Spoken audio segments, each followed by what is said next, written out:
नमस्कार आप सभी को। प्राणायाम हिंदी यूट्यूब चैनल में ये प्रसारित होता है वेदांत दर्पण का ये कार्यक्रम। इसके तहत एपिसोड नंबर 10 में आज हम लोग एक दूसरे टॉपिक पर वेदांत के ऊपर ही उसकी कोई ब्रांचेस या शाखाएं हैं उस पर हम चर्चा करेंगे। पहले मैं कार्यक्रम के पहले मैं स्वागत करना चाहूंगी काशी से जुड़े हैं डॉक्टर गौतम चैटर्जी जी। ऋषि सर, स्वागत है आज के कार्यक्रम में आपको। आज के वेदांत दर्पण जो एपिसोड है उसमें सर जानना चाहेंगे आपसे कि वेदांत में द्वैत, अद्वैत, द्वैत वेदांत, अद्वैत वेदांत और विशिष्ट अद्वैत वेदांत, ये जो तीनों शाखाएं बोला जाता है या इस प्रकार से तीनों की मतलब तीनों चीजें हैं। द्वैत वेदांत क्या है, अद्वैत वेदांत क्या है और विशिष्ट अद्वैत वेदांत क्या है। द्वैत वेदांत में जैसे माधवाचार्य थे, उनका ये देन था। उन्होंने इसको इसको फॉलो किया था, इस दर्शन को। आदि शंकराचार्य जी अद्वैत वेदांत को देके गए थे सबके सामने, और जो रामानुजा थे वो देखे गए थे विशिष्ट अद्वैत। तो इन तीनों में क्या फाइन डिफरेंस है और ये तीनों क्या है सर? प्लीज इसके ऊपर अगर आप आलोकपात करें। जी। ये सब इतने कठिन कठिन विषय हैं जी। कि अगर हम लोगों के अनुग्रह पर, अनुनय पर स्वयं शंकराचार्य, माधवाचार्य और रामानुजाचार्य आकर समझाए तो ज्यादा अच्छा रहेगा, क्योंकि उन लोगों ने ही ये सब प्रतिपादित किया। जी। कुछ बेसिक जानकारी होनी चाहिए। मतलब हम लोग जब वेदांत को जीवन में प्रैक्टिस करते हैं वो एक चीज है, और वेदांत को जब हम लोग फिलोसॉफिकली लेते हैं, जी। जी। इंटेलेक्चुअली लेते हैं और ऑन्टोलॉजिकली लेते हैं, जी। तो जी। उसका एक दूसरे ढंग से अध्ययन होता है। तभी ये सब प्रश्न आता है कि ये क्या है, वो क्या है, उनका मत क्या है। तो हम लोग आपने अभी माधवाचार्य का नाम लिया, तो पहले उनकी एक प्रशंसा में छोटी सी सूचना देना चाहेंगे जी। कि माधवाचार्य जो थे वो साउथ इंडियन थे, साउथ के थे, और उनकी जो फिलोसॉफी है वो ड्यूअलिस्टिक, माने द्वैतवाद। द्वैत। लेकिन 9वीं शताब्दी में शंकराचार्य के बाद, 8वीं शताब्दी में शंकराचार्य हुए, फिर 9वीं शताब्दी में जब हमारे यहाँ बाहर से जो आतताइयों का इन्वेशन हुआ, इन्वेडर्स आए, तो उस वक्त वो हमारे देश की सारी जो ज्ञान की संपदा है इसको नष्ट कर रहे थे। हम्म। तो माधवाचार्य जी ने एक बहुत बड़ा काम किया था उसमें। उन्होंने हमारे यहाँ की जो मुख्य दर्शन, वेद, वेदांत आदि आदि, इन सबको एक जगह पर इकट्ठा किया। उनकी दृष्टि में कुल 16 दर्शन थे उस वक्त, जो भारत का एसेंस था, है और है, जिसके लिए हमारे यहाँ इसको सोने की चिड़िया कहा जाता है। तो माधवाचार्य जी ने ये किया था कि इन 16 दर्शनों को एक जगह पर करके, उसमें तो हाथ से लिखा जाता था पत्तों पर, तो उन्होंने एक जगह पर इकट्ठा करके उसका नाम दिया था सर्व दर्शन संग्रह। सर्व और दर्शन। उसके कुछ सर्व दर्शन संग्रह, संग्रह। फिर उसके कॉपीज बना करके उन्होंने ऐसी ऐसी जगहों पर रखवा दिया भारतवर्ष में, जहां पर कि ये आतताई जो इन्वेडर्स से वो नहीं हम्म। पहुंच पाए। हम्म। उस वक्त हमारे यहाँ रेलवे लाइन थी नहीं, सिल्क रूट से हमारे यहाँ आते थे, है ना। तो उन्होंने नेपाल में रखवा दिया, कश्मीर में रखवा दिया, काशी में रखवा दिया। लोगों को पता नहीं चल पाएगा कि कहाँ पर, क्योंकि उनको ये पता चलेगा कि नालंदा विश्वविद्यालय में लाइब्रेरी थी, उसको जला सकते हैं। हम्म। लेकिन ये ऐसी जगह पर रखवा दिया कि लोगों को नहीं पहुंच पाए। अब क्या हुआ कि ये बात है 9वीं शताब्दी, 10वीं शताब्दी, 11, 12, जब मुगल पीरियड शुरू हो गया था, उसके यानी 12वीं शताब्दी में माधवाचार्य ने ऐसा किया था। उसके 600 साल बाद, यानी कि 19वीं शताब्दी में सर्वदर्शन संग्रह के 2 कॉपीज पंडित ईश्वर चंद्र विद्यासागर महाशय को मिले। ठीक है, उससे पहले तक उस किताब को किसी को मिला नहीं था, वो किताब किसी को प्राप्त नहीं हुआ था। मुगल पीरियड के जब ब्रिटिशर्स हमारे देश में आए थे, तो आने से पहले उन्होंने सिर्फ व्यापार ही नहीं शुरू किया था, उनको पता था कि ये ज्ञान और संपदा की जगह है, तो उन्होंने अपने स्कॉलर्स के कई ग्रुप बनाए थे ज्ञान की खोज में। और Asiatic society, royal Asiatic society की स्थापना की गई थी बॉम्बे में, कलकत्ता में और ढाका में। तब तो बेहद भारतवर्ष था। फिर बंगाल रेजिडेंसी हुआ भारत देश की राजधानी कलकत्ता में, है ना।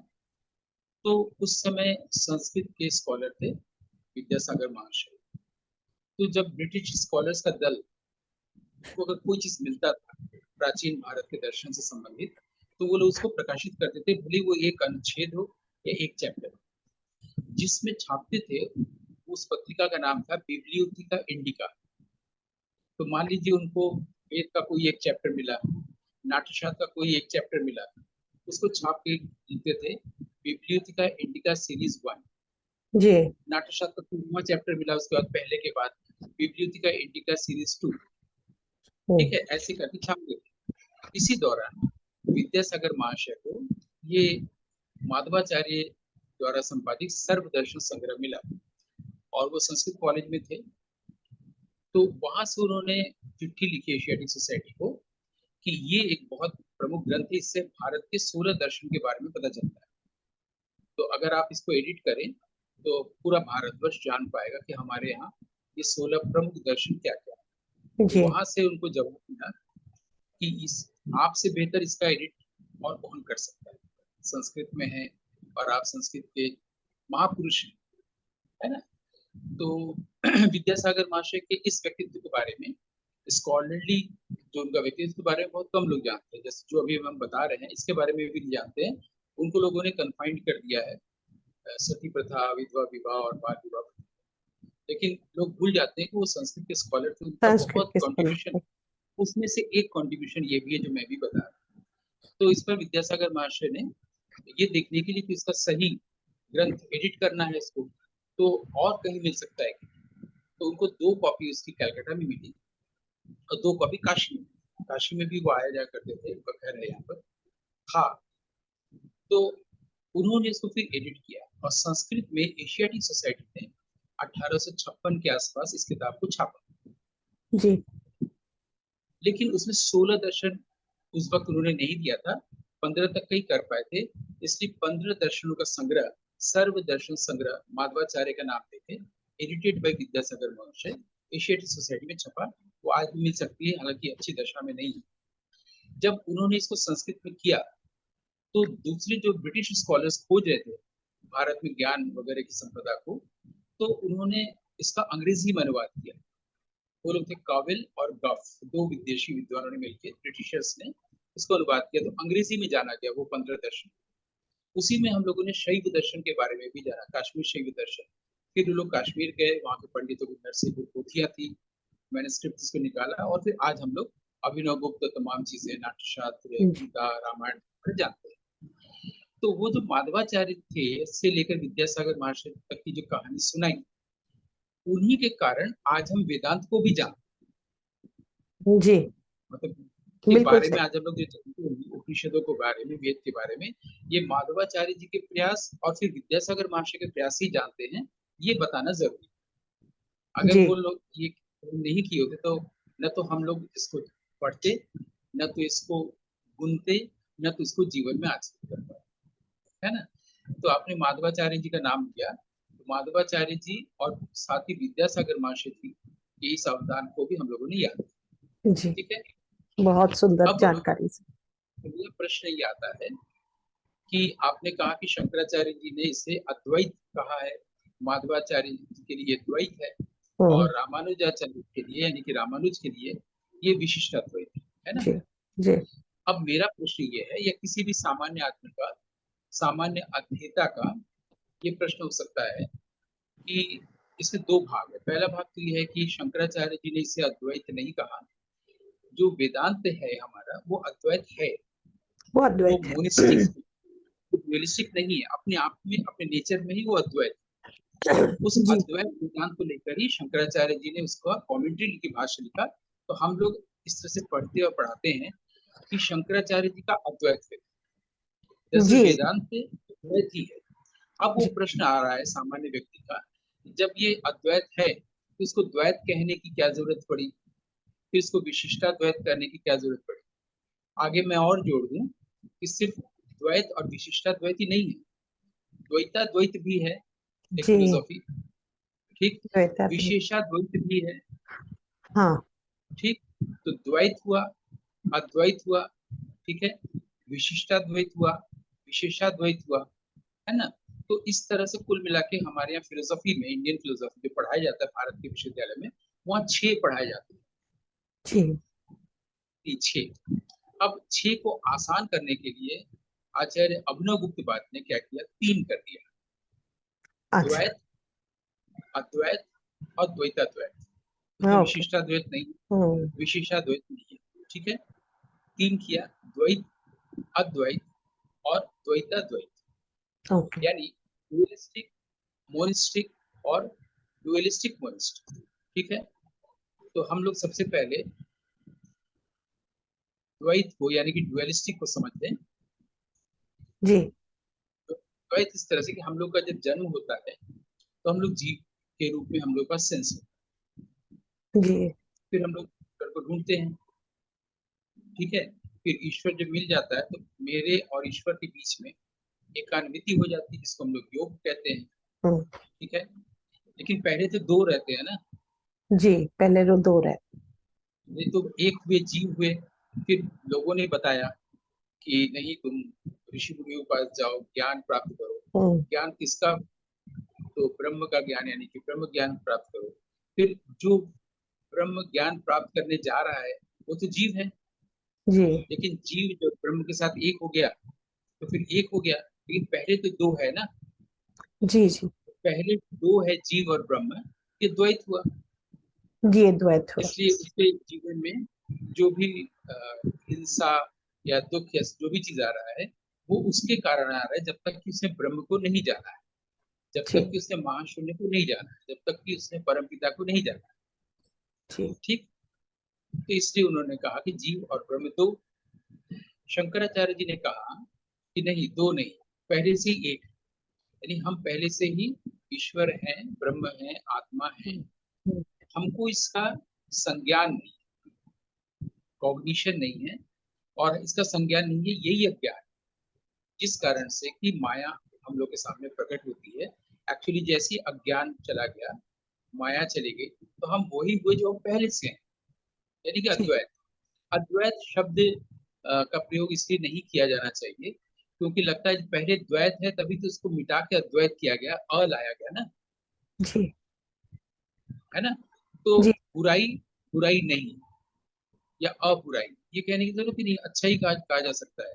हाँ। इसलिए अंग्रेजी में इसको कहा गया मोनिस्टिक, उसको नॉन डुअलिस्टिक नहीं कहा गया है अद्वैत के लिए। जी द्वैत के लिए डुअलिस्टिक कहा गया है, और अद्वैत के लिए नॉन डुअलिस्टिक नहीं कहा गया। तो नॉन डुअलिस्टिक क्यों कहें, अंधेरा हाँ। नहीं क्यों कहें, प्रकाश नहीं में, क्यों कहे, बिल्कुल। इसलिए भी उसको कहा गया कि मोनिस्टिक फिलोसॉफी, ओके। ठीक है। जब एक ईश्वरवाद, एक ही ईश्वरवाद है, दो नहीं। तो आपको ये क्लियर हो गया कि अद्वैत क्या है और द्वैताद्वैत क्या है, दोनों क्लियर हो गया। अब बच गया विशिष्टाद्वैत, रामानुज की जो फिलोसॉफी है। रामानुज एक नए ढंग से इसी को अप्रोच दिया। होता क्या है ना कि एक ही प्रकाश है, उसको लोग अलग अलग ढंग से देखते हैं। देखते मैंने हैं। किसी एपिसोड में कहा था कि अगर हमारे यहाँ तो वहां की तरह नहीं, विदेशों की तरह, कि किसी ने जो चीज बोला, किसी सत्य के बारे में बताया, तो उसके बाद में आके उसके आगे कुछ जोड़ते हैं। जी जैसे डेविड ह्यूम ने कुछ कहा तो कांट ने उसके आगे जोड़ा कि नहीं ऐसा नहीं ऐसा। जी जी कोपरनिकस ने जो कहा उसके आगे गैलीलियो ने आके जोड़ा कि ऐसा नहीं ऐसा। जी जी आइंस्टाइन ने कहा नहीं वैसा भी नहीं ऐसा। स्टीफन हॉकिंग ने जी कहा कि नहीं ऐसा भी नहीं वैसा, है ना। ये जी वहाँ ऐसा लीनियज होता है वहां पर। तो ह्यूम ने जो कहा, कांट ने उसको कुछ और जोड़ा, कांट ने जो कहा उसको हेगेल ने कुछ और जोड़ा, हेगेल ने जो कहा मार्क्स ने कुछ और जोड़ा, ऐसा किया। भारतीय चीज जो है वो लीनियर नहीं है, वो सर्कुलर है, साइक्लिक है। हम्म सत्य एक ही है, सत्य एक ही है, उसकी उपलब्धि या उद्घाटन सबके लिए अलग अलग है ना। तो वैदिक ऋषियों के पास एक ही सत्य है, उसी सत्य का उद्घाटन हुआ जिस सत्य का उद्घाटन बुद्ध के पास हुआ, जी जिसका जो है महावीर के पास हुआ, शंकर के पास हुआ, रामानुज के पास हुआ, कबीर के पास हुआ, रामकृष्ण परमहंस के पास हुआ, विवेकानंद के पास हुआ। ठीक है, सत्य वही है। लेकिन फिर हम अलग कैसे करते हैं? अलग ऐसे करते हैं कि जब उसी सत्य के बारे में विवेकानंद कहते हैं, तो विवेकानंद एक मौलिक भाषा के साथ प्रकट करते हैं जो कबीर से भिन्न है। कबीर जब उसी सत्य के बारे में बोलते हैं तो बिल्कुल मौलिक भाषा में कहते हैं जो बुद्ध से भिन्न है। बुद्ध जब कहते हैं तो वो भी उसी सत्य के बारे में बोलते हैं, लेकिन वो मौलिक भाषा में कहते हैं जो वैदिक ऋषियों से भिन्न है। जी हम लोग भिन्नता की ओर से देखते हैं, यानी कि माइंड की ओर से देखते हैं। इसलिए हमें लगता है कि बुद्ध जो है वैदिक ऋषियों के विरोध में है। वेद कहता है कि आत्मा है और बुद्ध कहते हैं कि आत्मा नहीं है, अनात्मा है। कहीं पर अनात्मा आया है, कहीं पर अनात्म आत्मा आया है। जी महावीर जो है वो आत्म को मानते भी हैं और नहीं भी मानते हैं, कि आत्म भी है, अनात्म भी है। तो है, क्या होता है, बहुत सारे दृष्टिकोण बन जाते हैं। दृष्टिकोण बन जाते हैं। जी और प्रकाश जो है वो दृष्टि है, लोगों हम्म से वो कोण बन जाते हैं। जैसे 360 महापुरुष होंगे तो 360 फिलोसफीज हो जाएंगे, है ना। तो हम लोग को पर्सपेक्टिव्स पर न जाके परसेप्शन पर जाना चाहिए, क्योंकि परसेप्शन से शुरू है, वेद या उसके सारांश से शुरू है, और वो परसेप्शन है। पर्सपेक्टिव बोलते ही गौतम चैटर्जी का पर्सपेक्टिव, संघमित्रा जी का पर्सपेक्टिव, है ना। जी किसी जी न किसी व्यक्ति का कोण आएगा, व्यक्ति, हाँ, व्यक्ति विशेष का। है ना। तो जैसे कबीर ने उसी बात को कहा जो बुद्ध ने कहा, एग्जाम्पल देते हैं, क्योंकि एग्जाम्पल से ज्यादा आसान समझ में आता है, हालांकि इतना आसान भी नहीं होता, लेकिन समझ में आता है। जैसे बुद्ध की एक फिलोसॉफी है, प्रतीत्य समुत्पाद, हम्म जी ठीक है, फिलोसॉफी ऑफ डिपेंडेंट ओरिजिनेशन, ठीक है, या ओरिजिनल डिपेंडेंस, या एराइजिंग ऑफ ओरिजिनेशन। एक जी साथ दो चीजों में एराइजिंग हो रहा है। कैसे? कि माइंड में जो चीज एराइज कर रहा है वो वर्ल्ड में भी एराइज कर रहा जी है। वर्ल्ड माइंड के इमेजिनेशन, जी जी वर्ल्ड का कोई सेपरेट एग्जिस्टेंस नहीं है। वर्ल्ड जो है वो इंडिपेंडेंट नहीं है, जबकि मैं इंडिपेंडेंट हूँ। हम्म मेरे इमेजिनेशन में वर्ल्ड है। तो जाहिर है कि माइंड में कोई भी चीज प्रकट होगा तो वर्ल्ड में भी होगा। होगा। पानी के ऊपर हम हाथ ले जाएंगे तो पानी में भी उसका प्रतिबिंब बनेगा, मिरर जी में भी ऐसा होगा, है ना। अभी जैसे आप हमारे पास नहीं है, आपकी इमेज हमारे सामने आपकी हुई है ना। जी जी मैं जब भी स्पर्श करूंगा तो इसकी स्क्रीन को स्पर्श करूंगा, जी आपके पाँव को स्पर्श नहीं करूंगा। जी आपके जी पाँव को स्पर्श करने के लिए, प्रणाम करने के लिए मुझे दिल्ली आना पड़ेगा, जी है ना। ठीक है। तो ये जो प्रतीत समुत्पाद का दर्शन है, वो बुद्ध का ये कहना है कि जो चीज मन में नहीं है बाहर भी नहीं है, जी मन में है इसलिए बाहर है। अंग्रेजी में संक्षेप में कहें, दिस बीइंग दैट अराइजेस। जी आपके भीतर दिस है इसलिए बाहर दैट, जी दिस के कारण दैट। अगर आपको कोई आदमी पसंद नहीं है, कोई आंगुली माल पसंद नहीं है, कोई सिचुएशन पसंद नहीं है, सामाजिक या राजनीतिक स्थिति, तो आप उस पर कोई काम मत करें, क्योंकि वो तो दैट है, दिस का ही ना। आप दिस को हटा दीजिए, दैट गायब। जी किसी व्यक्ति को मारने की जरूरत नहीं, किसी व्यक्ति को किल करने की जरूरत नहीं है। किल योर डार्लिंग, डार्लिंग किसे कहा जा रहा है? माइंड को। हम लोग को उससे प्रिय कोई चीज नहीं है। जी हम लोग अपने मन के लिए किसी को भी छोड़ सकते हैं, किसी के लिए भी कुछ कर सकते हैं। इसीलिए आदमी का भीतर स्वार्थ जन्मता है। तो एक्चुअली माइंड हम लोग के लिए डार्लिंग है। तो कहा जी गया है किल योर डार्लिंग। हालांकि ये लैंग्वेज हमारा वेदांत का नहीं है, ये इंगमर बर्गमैन एक बहुत बड़े फिल्म मेकर हुए थे, उन्होंने ये जुमला दिया था जो मैं अभी बता रहा हूँ। क्योंकि होता क्या है, जब हम जिसकी बात कहते हैं कि ये अभिनव गुप्त ने कहा है, ये बुद्ध ने कहा है, उससे क्या होता है, उन लोगों का आशीर्वाद मिलता है। जब हम उनकी बात को अपनी ओर से कहते हैं चालाकी से कि मुझे क्रेडिट मिल जाएगा, तो वहां से फिर हमें अभिशाप भी मिलता है। जब हम कोट न करेंगे कि विद्यासागर महाशय ने कहा है, या ब्रिटिश स्कॉलर्स ने कहा है, या माधवाचार्य ने कहा है, जिसने कहा है उसको कोट करना चाहिए। ठीक है, ये एक वैल्यू है, ह्यूमन वैल्यू। तो बुद्ध ने कहा कि थ्योरी ऑफ डिपेंडेंट को एराइजिंग, माने साथ साथ एराइज कर रहा है, या हम्म थ्योरी ऑफ डिपेंडेंट ओरिजिनेशन, इसको पाली में कहा गया प्रतीत्य समुत्पाद। उसकी प्रतीति हो रही है, समान हम्म रूप से उत्पाद हो रहा है। कभी भी संस्कृत और पाली से घबराना नहीं चाहिए भाषा भाषा में। तो वो कह रहे हैं दिस बीइंग दैट अराइज। आपको वर्ल्ड में दैट पसंद नहीं है, दिस को गायब कर लीजिए, दैट गायब हो गया। हाथ का प्रतिबिंब हटा, हाथ हटा लीजिए पानी के ऊपर से, प्रतिबिंब भी गायब। जी बिल्कुल। तो उन्होंने, बुद्ध ने ऐसा कहा, ठीक है। अब आप देखिए, सेम यथार्थ को या सेम सत्य को जब कबीर उपलब्ध कर रहे हैं, कबीर साहब क्या कह रहे हैं? सबसे बड़ी मार संतन की चित्त से दियो उतार। संत की सबसे बड़ी मार होती है कि व्यक्ति को चित्त से हटा देता है। चित्त से हटा तो बाहर उसका एग्जिस्टेंस ही नहीं रहा। बल्कि मैं हम ऐसे भी इसको बोल सकते हैं कि अगर कोई किसी ने आके बोला गौतम मैं कल दोपहर में 11 बजे तुम्हें गोली से मारूंगा, तो हम कह सकते हैं कि नहीं मार सकते, क्योंकि वो मेरे चित्त में ही नहीं होगा। जब चित्त में नहीं हो तो उसका एग्जिस्टेंस ही नहीं रहा वर्ल्ड में, तो मारेगा कहाँ से? लेकिन ये फेथ, ये ट्रस्ट खुद पर लोगों को कम होता है। लोग कहते हैं, नहीं अच्छा खासा आदमी है, हाथ है, पैर है, बोला है। तो लोगों को विश्वास नहीं होता कि ये माया है, ये स्वप्न है। ये लोगों को तब तक नहीं विश्वास होता जब वो द्वैत में है, जब तक वो जीव है और ईश्वर तक या ब्रह्म तक या आत्मा तक नहीं गया है। जैसे ही वो आत्मा हो गया, तो फिर उसके लिए देह ही नहीं है, तो दूसरा देह कहां से आएगा? है ना? जी उसके पास जी क्लैरिटी है, उसके पास क्लैरिटी है कि ऐसा नहीं। जब तक वो जीव के रूप में है तभी तक प्रॉब्लम है। और लोग भले ही कहते हैं कि एक म्यान में दो तलवार नहीं रहती, क्योंकि आजकल राजाओं का जमाना नहीं है। मैंने इसको बदल दिया है कि एक सीप में दो मोती नहीं हो सकते। एक सीप में एक समय में एक ही मोती होगी। यानी कि या तो संसार होगा, या तो ईश्वरीय प्रेम, या तो जीव हम्म, होगा, या तो ब्रह्म होगा। जीव और ब्रह्म दोनों नहीं होंगे, और दोनों का द्वैत भी नहीं। अच्छा। ठीक है, हो गया।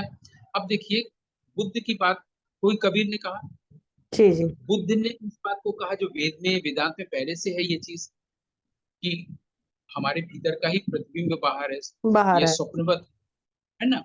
जैसे हम जागते हैं इस सांसारिक, जिसको कहते हैं कि स्वप्न से, जिसको हम लोग वेकिंग कहते हैं, जब हम अवेकेंड होते हैं, तो ये नहीं रहा। इसी नहीं रहा की स्थिति को वो प्रतीति समुत्पाद कह रहे हैं बुद्ध। उसी को कबीर ऐसे बोल रहे हैं कि चित्त से दियो उतार। उसी सेम चीज को विवेकानंद कह रहे हैं कि हम जिसको पसंद नहीं करते हैं, उसमें जीवन हम अपने थॉट पावर से देते हैं। वो माइंड और थॉट पावर की बात जी करते हैं कि माइंड इज एवरीथिंग। विवेकानंद भी कहते हैं, स्वामी जी भी कहते हैं कि हम उसको जीवित करते हैं, उस इंसान को, उस सिचुएशन को। अब थॉट का इतना पावर है, एनॉर्मस पावर है, इमेंस एनॉर्मस पावर पावर। है। उस पावर से हम उसको जीवित करते हैं। पावर विड्रॉ कर लो, जी बिल्कुल। जैसे ही पावर विड्रॉ करो, इंसान खत्म हो गया, वो सिचुएशन खत्म हो गई। सेम चीज को भाषा बदली एक ही बात को कहने के लिए। उसी तरीके से एक ही सत्य को, इसी एक ही वेदांत को रामानुज अलग ढंग से कह रहे हैं, शंकर अलग ढंग से कह रहे हैं, माधवाचार्य अलग ढंग से कह रहे हैं, और जी भी लोग आचार्य हुए वो अलग अलग ढंग से कह रहे हैं। जी जी जी। तो ये क्लियर हो गया बिल्कुल कि क्यों इतने दृष्टिकोण आते हैं, आएंगे ही।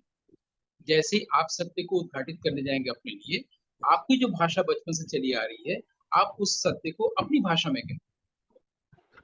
तो सर एक ठीक है, बात है, जैसे विशिष्ट अद्वैत बिल्कुल। में मुझे जितना लग रहा है कि एक दो तीन लाइनों में अगर आप कहेंगे कि जैसे मुझे जितना लग रहा है जैसे कि बल्ब है, या कोई बल्ब या ट्यूबलाइट होती है जिसके थ्रू हमें हमें रोशनी आ रही है। एक अगर इसको देखें जागतिक रूप में आंखों से, कि हमने स्विच को दबाया और वो बल्ब जल उठी। जब तक उसमें करंट नहीं है उस फिलामेंट में, तब तक वो जलेगी नहीं। जब वो उसमें करंट आई तो वो जल उठी, तब वो बंद कर दिया। अब जैसे वो जली, तो वो क्या की सर, कि उस कमरे में रोशनी हो गई। कमरे में जो बिल्कुल रोशनी हो गई, that is the light of the bulb. That body of the bulb is not generating the electricity is coming and it is giving। उसके बाद में सर, जैसे कि हमने स्विच को बंद कर दिया, अब वो बल्ब क्या हो गया, कि वो एक पुस्तक जैसे ही हो गई। उसमें लाइट कोई निकल नहीं रही है, वो एक वैसे ही हो गई, एक पेन भी वैसे ही हो गई, या कोई फ्लावर वेस भी। मुझे लगता है सर विशिष्ट अद्वैत क्या यही है, the expression which is coming out. I mean हम जी, बता रहे हैं इसको ऐसे, आपने बिल्कुल सही उदाहरण दिया है। मतलब लेकिन एक आप देखिए लगा मुझे इस प्रकार। बिल्कुल ये एकदम अप्रोप्रिएट एग्जाम्पल है, एप्ट है। लेकिन इसमें एक चीज देखना है, स्विच ऑफ करिए चाहे नहीं करिए, जी जी तो आपने अपने लिए बनाया ना कि जब हमको लाइट की जरूरत होगी तो ऑन करेंगे, लाइट की जरूरत नहीं होगी तो ऑफ करेंगे। जी लेकिन जी, इसका सोर्स एक ही जगह है ना। एक ही जो जगह लोग है। बिजली का उत्पादन करते हैं उन लोगों से पूछा गया था कि बिजली आती कहाँ से, वो भी नहीं बता सकते आज तक विश्व में। जब भी इलेक्ट्रिसिटी का आविष्कार हुआ है, बिजली जो लोग उत्पादन करते हैं उनसे पूछा कि फिर ये आती कहाँ से, वो लोग आज तक नहीं बता पाए, कोई नहीं बता पाया। तो सोर्स तो एक ही जगह है ना, एक ही जगह है। जी जी उसी जगह से आप अपनी सुविधा से करें या ना करें। जी आप अपनी जब करते हैं, ऑन करते हैं, अब बल्ब में लाइट जलती है, ऑफ करते नहीं जलती है, तो आपने लिए एक विशेष उपाय कर लिया, जी विशिष्ट उपाय कर दिया, उसको विशिष्ट अद्वैत कह रहे हैं। जी, क्योंकि अगर द्वैत समथिंग कहते स्पेशल, तो स्पेसिफिकेशन, समथिंग विशिष्ट स्पेसिफिक। अद्वैत विशिष्टाद्वैत हुआ ना। जी जी जी तो आप उसको विशिष्टाद्वैत का, इसी तरह से किसी आचार्य ने उसको विशेषाद्वैत कहा है, जी किसी जी, आचार्य ने कुछ और, लेकिन सोर्स तो एक ही है। सोर्स तो एक ही है। अब जब हम सोर्स पे मिल गए तब द्वैत नहीं रहा, जब तक हम सोर्स से नहीं मिले तब तक दो रहा, तुम जी और मैं। जब जी, हो गया तब मैंने कहा कि तत्वमसि, तुम ही मैं तत्वमसि। हूँ, ये मैं जी ही तुम हूँ, मैं ही ब्रह्म हूँ। महावाक्य जी तब बने। तो हम लोग को ये डिसाइड करना है कि सिर्फ एपिसोड में चीजों को समझना है, जी या जी जी समझने के साथ ही अभी उपलब्ध भी करना है इसी एपिसोड के दौरान, इसी समय वेदांत को रियलाइज भी करना है, अटेंड। तो जी एक बात कही जाती है कि हम लोग कॉन्शियसनेस के प्रति, सोर्स के प्रति, हम लोग कॉन्शियस हों, अवेयर हों, अवेकेंड हों, या हम कॉन्शियसनेस कॉन्शियसनेस हैं, not the one who is conscious of consciousness. पहले ये तय करना होगा, क्योंकि अगर if I am the one who wants to be one with the consciousness, or who is consciousness of who is conscious of consciousness, इसका मतलब फिर दो रह गए, ये मैं हूं जी और तुम, मैं हूं और कॉन्शियसनेस। लेकिन अगर हम शुरू ही यहाँ से करें कि आई एम द कॉन्शियसनेस, जी, तो जो कॉन्शियस होगा नहीं होगा उसका तो अस्तित्व ही नहीं रहा ना। बिल्कुल। पहले भी उसका अस्तित्व नहीं था, और मैं कॉन्शियसनेस हूँ, ये पहले से ही हूँ, before the appearance of the body. जो कॉन्शियस होना चाह रहा है, जो कॉन्शियस नहीं था अभी तक, उसका तो एग्जिस्टेंस ही नहीं है। उसी को तो माइंड और माइंडर, ये माइंडर शब्द भी हमने दिया है। जी मेरे जी से पहले, माने इस शरीर में जो व्यक्ति है जिसका कि कोई अस्तित्व नहीं है, वो छोटा इंसान, उसने ये नया शब्द कॉइन किया, माइंडर। जी, माइंडर शब्द इससे पहले आप कहीं किताब में नहीं पढ़ी होंगी, किसी भी जगह। नहीं, ये झूठे आदमी ने, जिसका नाम गौतम चैटर्जी है, उसने इसलिए कहा है कि माइंड कहने पर माइंडर भी तो आ रहा है, जी जी थॉट जी, कहने से थिंकर, ऑब्जर्वेशन करने से ऑब्जर्वर आ रहा आ रहा है।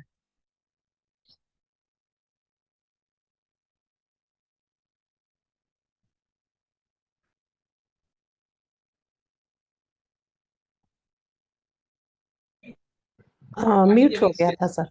हाँ, इसको। नहीं है। जब तक वो माइंडर था, जी तब तक उसके पास था कि वो जीव है, तब जी तक द्वैत था, तब तक जी माधवाचार्य था, तब जी, तक उसके लिए विशिष्ट कोई प्रणाली विधि थी, तब तक वो रामानुज था। ठीक है। अब वो पहले से ही अद्वैत जो था, अब वो हो गया है, कॉन्शियसनेस हो गया है। सर म्यूट हो गया ये। सिर्फ वेदांत से आरंभ करें, और वेदांत ही मध्य हो, वेदांत ही अंत नहीं, बल्कि अनारंभ हो, अनारम। बिगिनिंगलेसली हम लोग रहे, जी तो जी ज्यादा जी अच्छा हो। ये जी, मुझे लगता है कि शायद जो आपने प्रश्न किया था उसको मैं स्पष्ट करने में शायद थोड़ा सा नहीं सर, हाँ। बहुत अच्छा, बहुत अच्छा उजागर किए हैं, बहुत अच्छा। इसको सरल भाषा में आपने इसको व्याख्या किया है और समझाया है। आ रहे हैं विराम के बाद में इस एपिसोड के दूसरे एपिसोड में। ये तो ऐसा क्रम है कि बिल्कुल बहुत ज्ञानवर्धक है और लाइटनिंग है। थैंक यू वेरी मच, बहुत बहुत धन्यवाद सर आपका। और इस एपिसोड को विराम देते हैं अभी, और मिलते हैं आप लोग सभी से अगले एपिसोड में वेदांत दर्पण के। नमस्कार।